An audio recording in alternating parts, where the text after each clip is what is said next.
Teman-teman pernah dengar nama Yao Ming? Kalau teman-teman penggemar NBA pasti nggak asing lagi sama Yao Ming. Dia adalah pemain basket asal China yang tingginya 229 cm. Kakinya kayak tiang listrik, tangannya sepanjang cintaku padamu. Bahkan Yao Ming itu bisa melihat orang dari lantai 2 tanpa perlu naik tangga. Tapi di balik prestasinya yang mendunia, ternyata ada satu hal yang bikin orang-orang itu penasaran. Kenapa orang Asia bisa segede itu? Orang Asia dari sononya itu dirancang punya postur tubuh yang lebih mungil, lebih kecil daripada bule. Makanya kita kalau dikasih tinggi 170 cm aja seneng banget, iya kan? Lah ini Yao Ming, kenapa orang Asia kok bisa lebih tinggi dan lebih gede daripada bule-bule?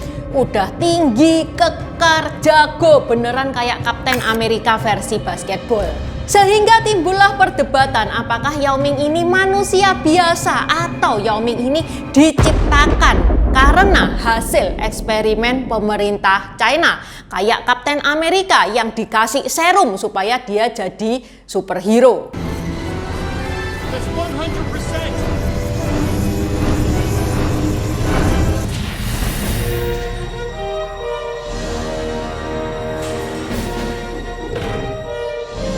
Konspirasi ini bukan sekedar isapan jempol. Ada jejak-jejak kecil dari teori ini yang agak menyeramkan tapi juga menarik untuk dibahas. Jadi, mari kita bahas kisah di balik pemain basket paling tinggi yang pernah masuk Hall of Fame ini.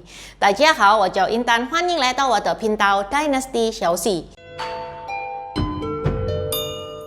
Kalau teman-teman suka sama kaos yang Intan pakai, ditunggu ya, bentar lagi sudah Open PO. Kalau sekarang masih belum bisa diorder, 2-3 hari lagi sudah bisa diorder. Ini kaos yang Intan pakai ini custom marga. Bisa custom marga sesuai marga teman-teman sendiri. Efeknya juga banyak. Yang Intan pakai ini efeknya glow in the dark. Kalau di petengan itu bisa nyala. Ada juga efek rainbow kalau kena cahaya keluar hologramnya. Ada efek emas, emasnya berkilau. Kalau teman-teman tidak suka efek aneh-aneh, tanpa efek juga ada. Bisa tulisan besar, bisa tulisan kecil, mau follow shirt juga ada. Selain custom marga, ada juga gambar tokoh-tokoh Tiongkok. Seperti Kaisar pertama Tiongkok, Qin Shi Huang, Hakim Pao, Kera Sakti, Konfusius, tokoh Samkok juga lengkap. Mulai dari Guan Yu, juga Liang, Cao Zhelong, ini yang baru nih. Guan Yu diobati oleh Dr. Hua Tuo. Dr. Hua Tuo sendiri juga ada. Bahkan antagonisnya Cao Cao dan Liu Bu juga ada. Kalau teman-teman pengen diingetin bisa chat admin online shop yang linknya ada di deskripsi. Okay, let's start. Apakah betul Yao Ming itu emang sengaja dibuat tinggi oleh China? Pertanyaan ini sering muncul dan bahkan menjadi teori konspirasi yang cukup populer. Bahwa Yao Ming itu sengaja dibuat tinggi oleh pemerintah China lewat rekayasa genetik, lewat program-program laboratoriumnya China. Kenyataannya nggak ada bukti ilmiah yang mendukung klaim tersebut bahwa Yao Ming itu bukan manusia alami yang diciptakan oleh program pemerintah China. Nggak ada ya. Yang benar adalah yang pertama, orang tuanya Yao Ming itu sangat tinggi. Yang kedua, karena bakat alami dan lingkungannya. Bakat alami kayak gimana? Kedua orang tuanya Yao Ming ini adalah pebasket nasional. Jadi Yao Ming sudah punya gen basket itu sudah ada. Dan yang ketiga, China itu punya sistem pelatihan atlet sejak dini. Jadi bukan dibuat secara harafiah kayak film-film Kapten Amerika yang dikasih serum supaya jadi superhero. Bukan kayak gitu. Supaya teman-teman nggak bingung, Intan mulai dulu dari backgroundnya Yao Ming. I feel like I'm losing my mind. Yao Ming lahir pada tanggal 12 September 1980 di Shanghai. Ayahnya Yao Ming namanya adalah Yao Zhehuan yang tingginya lebih dari 2 meter. Nah loh, ini alami nih padahal bokapnya Yao Ming. Ibunya Yao Ming juga gitu, namanya adalah Feng Fengti yang tingginya 1,88 meter. Jadi ini jerapah kawin sama jerapah nih. Dua-duanya atlet basket yang berprestasi di masanya. Mereka kemudian menikah. Ya disupport dong sama penggemar-penggemarnya. Tapi yang penggemar-penggemarnya tidak tahu adalah pernikahan mereka itu tidak sepenuhnya terjadi karena cinta, tapi karena strategi negara. Menurut beberapa sumber yang beredar, termasuk laporan-laporan dari jurnalis olahraga internasional, pernikahan kedua atlet ini itu emang diatur negara untuk mencari gen yang unggul dan menghasilkan generasi atlet di masa depan. Sumbernya mana, Cek Intan? Apakah ini gosip warung kopi? Silakan cek buku Operation Yao Ming yang ditulis oleh Brook Lemmer. Brook Lemmer itu jurnalis internasional, dia bukan jurnalis kacangan, bukan jurnalis kaleng-kaleng. Di situ tertulis, memang bokap nyokapnya Yao Ming dua-duanya adalah atlet berprestasi yang tingginya nggak masuk akal bagi orang Asia, yang mana mereka itu disuruh merit untuk mencetak anak yang berbakat. Nggak tahu ya apa caranya pemerintah itu nyuruh. Mungkin kamu nikah punya anak, nanti tak kasih rumah 1M, rumah 10M, tak kasih bonus ini itu, tunjangan ini itu, tak kasih mobil mewah. Yang penting kamu punya anak, habis kamu punya anak kamu cerai nggak masalah kok. Mungkin kayak gitu ya. Ini bagi orang miskin kayak Intan ini suatu tawaran yang menggiurkan. Kalau Intan ditawari kayak gini nggak mikir dua kali, oke nikah dulu, cinta belakangan. Kemudian ada laporan dari Christian Science Monitor yang mengatakan bahwa China itu punya rencana untuk mendominasi semua bidang olahraga.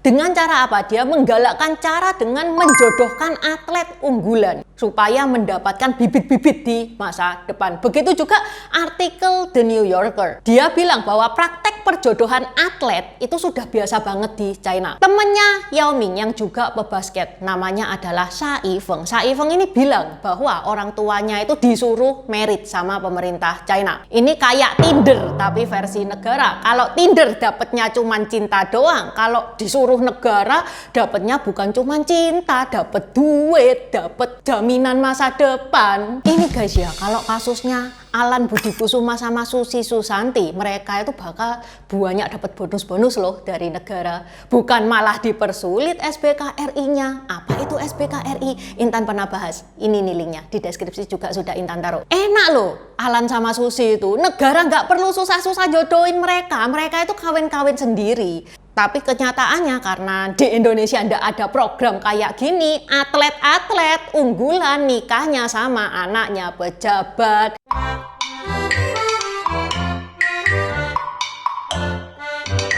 Ya namanya manusia kan ya, kepengen punya masa depan yang baik. Teman-teman pernah mikir nggak ya, kenapa kok anaknya Alan dan Susi ini ada 3 loh, nggak ada yang main badminton, padahal dari bebet itu sudah ada. Sebenarnya enak loh hidup kayak gini, nggak usah mikirin jodoh, negara yang ngatur. Nggak usah merasakan apa itu di ghosting, nggak usah merasakan apa itu PHP, nggak usah merasakan patah hati karena dia lebih memilih yang lain. Wes nggak perlu repot-repot PDKT, jadi cewek juga enak. Nggak perlu jawab WA nggak penting kayak sudah makan belum? Kita happy kan ya terima WA kayak gitu, kita jawab belum, ternyata jawabannya apa? Makan loh, nanti sakit loh. Iya, padahal kita sudah ekspektasi mau diajak keluar makan. Enak kalau diaturin negara, tinggal kawin, masa depan dijamin, duit berlimpah, cukup tanda tangan, dapat pasangan plus bonus. Tapi pertanyaannya ya, kalau atlet basket itu dikawinin sama atlet basket cewek, ya gimana dengan atlet sepak bola? Mau dikawinin sama siapa dong? Mungkin ada dari teman-teman yang batin, wah kalau gitu kasihan Yao Mingnya, dari kecil itu dia sudah diatur hidupnya, dia tidak bisa menentukan pilihannya sendiri. Enggak ya guys ya, Yao Ming punya orang tua yang bisa dibilang modern. Orang tuanya Yao Ming itu bilang, kamu gak harus terjun di bidang basket, kamu bisa terjun di bidang lainnya. Meskipun kalau kamu terjun di bidang lainnya, papa mama harus bayar, ndak apa-apa. Wes pokok kamu turuti kata hatimu aja. Di luar sana memang banyak berharap yang Yao Ming itu kepengen jadi pebasket, ngerayu-ngerayu. Tapi papa mamanya malah enggak, ngasih kebebasan kepada Yao Ming. Pada saat Yao Ming berusia 9 tahun, karena memang sudah kodratnya nih ya, Yao Ming itu kepingin main basket. Even Yao Ming ini lahir dari strategi negara, tapi keinginannya untuk main basket itu dari hati dia sendiri. Sehingga Yao Ming pun disebut lahir dari genetika alami. Ya kalau memang genetika alami loh ya emang bener, bukan lewat eksperimen DNA di lab rahasia ala-ala film Marvel, tapi lewat rekayasa sosial yang beneran dijodohkan berdasarkan tinggi prestasi dan potensi genetiknya. Kelihatannya seperti di film-film ya, tapi hal ini sudah lumrah banget terjadi di China. Setelah revolusi kebudayaan, pemerintah itu pengen banget menunjukkan ke dunia bahwa China itu bisa unggul di bidang politik, unggul di bidang ekonomi, dan unggul di bidang olahraga. Yang unggul di bidang olahraga ini dengan cara apa? Dengan cara dibina sejak kecil. Kalau bisa sebelum lahir pun sudah dibina. Nikah diatur sama pemerintah, cinta belakangan. Apa itu sampai ingtai? Kalau teman-teman tanya, Yao Ming gimana? Apakah pasangannya juga pebasket? Iya. Apakah karena cinta? Gitu juga enggak tahu.